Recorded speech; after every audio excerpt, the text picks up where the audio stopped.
Sí. Bueno, pois nada, darvos en todo caso benvida e as grazas e os bo días as que vos incorporastes agora, non? Bueno, o que pretendemos con esta roda de prensa é valorar desde a CIGA Ensino o resultado da enquisa trampa que se iniciou no mes de xuño, non? Que está, desde o noso punto de vista, evidentemente, trátase de un proceso totalmente ilexítimo e fraudulento, non? Pensado exclusivamente para xustificar unha política lingüística de agresión contra o noso idioma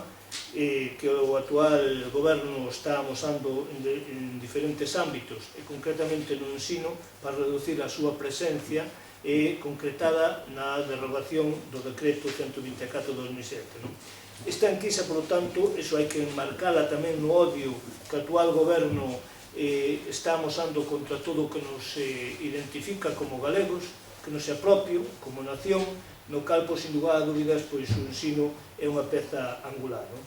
O fin último que persigue o Partido Popular e, por lo tanto, o actual goberno que temos a desgracia que nos está gobernando en Galicia é exterminar o galego. De aí que sexan continuas, como dicía antes, as medidas contra o noso idioma, entre as cales, neste caso, a pretensión, o obxectivo e a motivación única deste inquérito é derogar o decreto que no seu día tuvo un consenso amplo, que era promocionar o galego no ensino e que establece, nin máis nin menos, que o 50% das aulas se imparte en galego. O obxectivo é o principio que recolle a Lei de Normalización Lingüística que está aprobado do ano 83 e que fomos incapaces de a súa aplicación. Estamos, por tanto, ante uns datos que hoxe presentou a Consellería de Educación, que preparou desde o seu primeiro momento e que decidiu realizar esta enquisa e que está preparada exclusivamente e pensada para reducir a presenza do noso idioma no ensino, que, como todo o mundo sabemos, se nos gustaría que tuvera neste momento a presencia de 50%, tal como colle a legislación. Nós denunciamos todo este proceso desde o seu inicio, pois desde o primeiro momento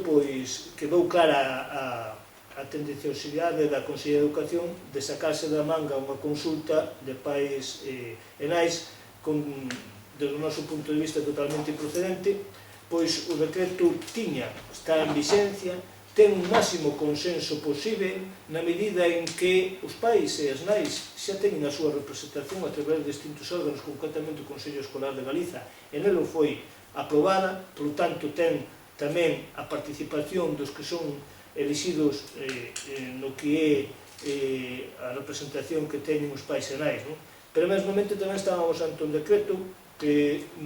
emana do máximos consensos posibles na medida que emana do Plan Xeral de Normalización Lingüística aprobado por unanimidade no seu día no Parlamento galego, no cal o actual presidente e a vicepresidente do goberno e no cal o Partido Popular teña maioría absoluta. Por lo tanto, é dicir, estamos ante unha pretensión exclusivamente de involutiva no que ten que ver na política lingüística. Pero tamén, xa como denunciamos no seu día, esta enquisa foi preparada para obter estes resultados, en lugar a dúbidas. Por un lado, impedía que os pais se poidesen pronunciar, os pais e nais que se poidesen pronunciar a favor de que o ensino fora totalmente en lingua galega. Como todo o mundo coñecedes, nunca había esa resposta. Por certo, gostaríanos saber tamén cantos nas suxerencias dicían que realmente querían o ensino todo en galego. Posibilidade, opción, na cal non tiñamos ni siquiera esa posibilidade de complementar. Por lo tanto, estaba claro a orientación, o camiño, que é o que se pretendía, que non era ni máis ni menos que reducir a presencia do galego no ensino, reducir o que está establecido hoxe, que é o 50% que se imparta e que se vehiculice en galego as aulas. Pero ao mesmo tempo tamén era trampa porque establecía a cuestión do ensino inglés. A pretensión, evidentemente, desta Consellería de Educación é, para reducir a presencia do galego, pois vamos a meter o inglés como materia a impartir en certas áreas. O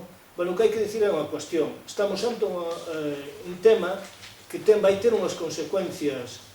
nefastas, pensamos nós, para o sistema educativo galego, porque unha cuestión é potenciar o que son as linguas estranxeiras, o seu ensino, que evidentemente desde a CIGA estamos totalmente de acordo, non que estemos de acordo, e que demandamos, pero xa hai que facelo a través da reducción de alumnos por aula ou mesmamente desdoblando as aulas para a impartición de lingua estranxeira. A ninguén se nos escapa que é difícil pois unha aprendizaxe con mínimo de calidad nunha lingua que non tes contacto con ela cando os alumnos por aula son 25, non? Todo o mundo podemos calcular que é esta mesma difícil ter calquer tipo de conversa ou iniciar calquer tipo de conversa nun idioma con 25 alumnos por aula, non? Por lo tanto, aí onde hai que incidir. O que non se pode incidir é en que certas materias se vayan a impartir nunha lingua, sexa o inglés ou cal sexa, que non se ten contacto ninguna, porque vai a incidir negativamente no que é a calidade do ensino e non dos obxectivos que ten o ensino obrigatorio, que é a equidade. Por tanto, estaremos influindo e ampliando o fracaso escolar. Difícil vai ser un alumno ou alumna que teña realmente problemas na aprendizaxe do coñecemento certo conceptual ou de certas materias, se esa materia por encima se dá nun idioma no cal non coñece.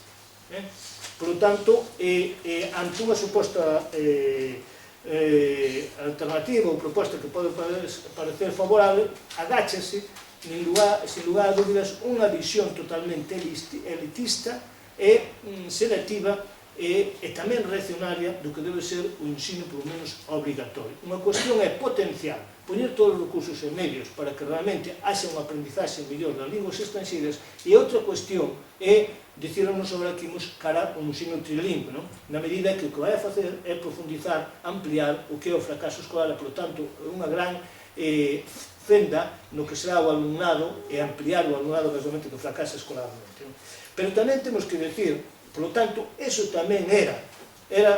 un dos obxectivos que perseguía este inquérito, agachado sobre o que a calquer pai ou nai lle parece que pode responder normal, dicir, sí, eu claro que quero o meu fillo ou a minha filla que teña un mellor coñecemento do idioma estranxeiro, sexa o inglés ou que sexa. Baixo eso, pois lá baixo, sí, quero. O que non sei, evidentemente, non trascendía é o que estamos a decir, que aquí estáse agachando, primeiro, unha vía para reducir a presencia do galego no ensino, pero, por outro lado, tamén é un elemento que, sin lugar a dúbidas, non debemos perder de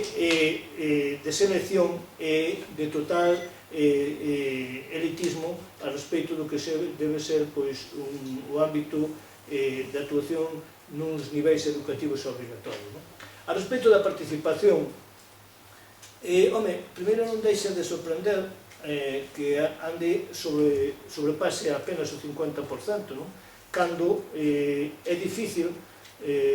despois da metodoloxía que usaron, de todas as irregularidades, de todo un proceso oscurantista que se deu, se realmente estamos a falar de datos reais ou non datos reais. Nós, polo menos, poñémonos sin lugar a dúbida, poñémonos sin dúbida, xa que a ninguén se nos escapa que é certo que os centros concertados tiveron unha participación altísima, seguramente superaron mesmamente o 90%, pero tamén se sabía, a ninguén se nos debe esquecer que estes centros, en términos xerais, agás excepcións a considerar, pois teñen como obxectivo, evidentemente, tuveron sempre ni siquiera cumprir a normativa que había de uso do galego. Pero non só eso, senón que moitos deles aplaudiron e participaron da doutrina de Galicia bilingüe, e mesmamente, algún da directiva destes centros declarou, tuvo a osadía de declarar que como se podía aprender química ou física en galego, este é un idioma que para iso non vale. Claro, entón, estamos nos dando conta que evidentemente este foron, seguramente tuveron moito que ver, mesmamente na intencionalidade e na proposta de realizar este tipo de inquérito. Aí se deu unha participación moi alta, que sobrepasou o 90%, e que condiciona, se vos dades conta, ao final vai ser un ensino privado concertado que recibe 256 millóns dos salarios públicos, que moitos deles mesmamente teñen idearios do centro que supón segregar o alumnado por cuestións de xénero, idearios de centro totalmente reaccionarios, idearios de centro que desvalorizan todo o que ten que ver con o noso país, van ser os que supostamente nos condicionan a política lingüística para toda a cidadanía galega.